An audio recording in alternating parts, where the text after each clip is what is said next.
सोलापुरातली पहिली बातमी येते। सोलापूर जिल्ह्यातल्या आयपीएस अधिकाऱ्यांसोबतच्या संवादात व्हिडिओ आल्यानंतर अजित पवारांनी स्पष्टीकरण दिले।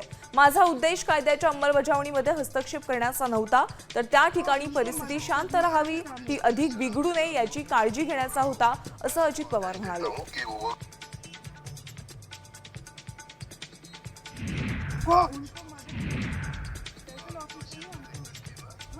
आयपीएस अधिकारी अंजना कृष्णा यांचा अजित पवारांसोबत संभाषणाचा व्हिडिओ व्हायरल झाला। यावरून आमदार रोहित पवारांनी अजित पवारांची पाठराखण केली। या संभाषणाला जाणीवपूर्वक वेगळं वळण देऊन मित्र पक्षांकडून टार्गेट करण्याचा प्रयत्न होत असल्याचा आरोप रोहित पवारांनी केला।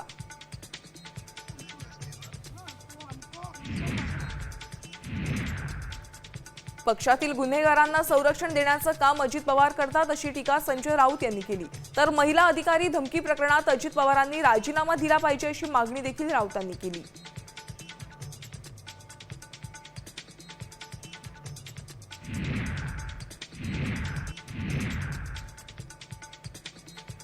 अजित पवारांचे आमदार अमोल मिटकर यांनी थेट अंजना कृष्णा यांच्या नियुक्तीवर संशय व्यक्त केला।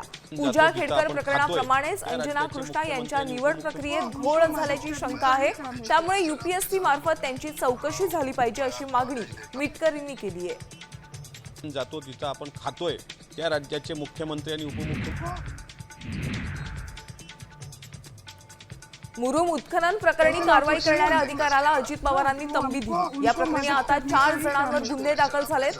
मात्र अजित पवारांनी अधिकाऱ्यांना दमबाजी केली नाही असा दावा कुर्डूतील गावकऱ्यांनी केलाय।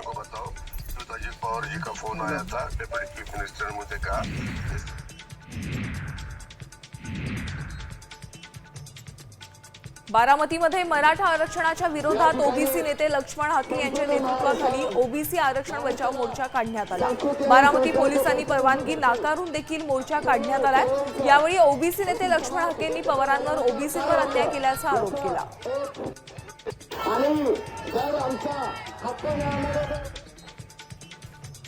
मराठा आरक्षण जीआरचा हाकेंनी अभ्यास करावा असं आवाहन बबनराव तायवाडेंनी केलंय। समाज आपल्या प्रत्येक शब्दावर लक्ष ठेवून असतो, त्यामुळे शब्द जपून वापरावं असं टोला देखील त्यांनी लगावलाय।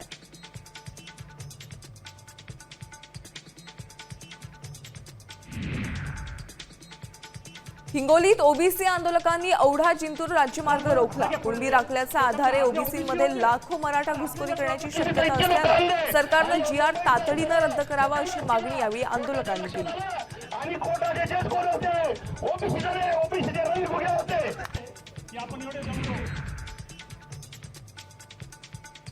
मराठा समाजाला ओबीसी प्रवर्गातलं आरक्षण देऊ नये यासाठी जालन्यातल्या अंतरवाली सराटीमध्ये ओबीसी बांधवांनी उपोषण केले।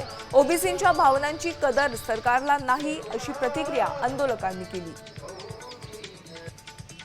राज्यातला मायक्रो ओबीसी असणारा कुंभार समाज आता isakal.com आहे देशातील नंबर 1 ची मराठी न्यूज वेबसाईट। प्रत्येक अपडेटसाठी isakal.com ला नक्की भेट द्या।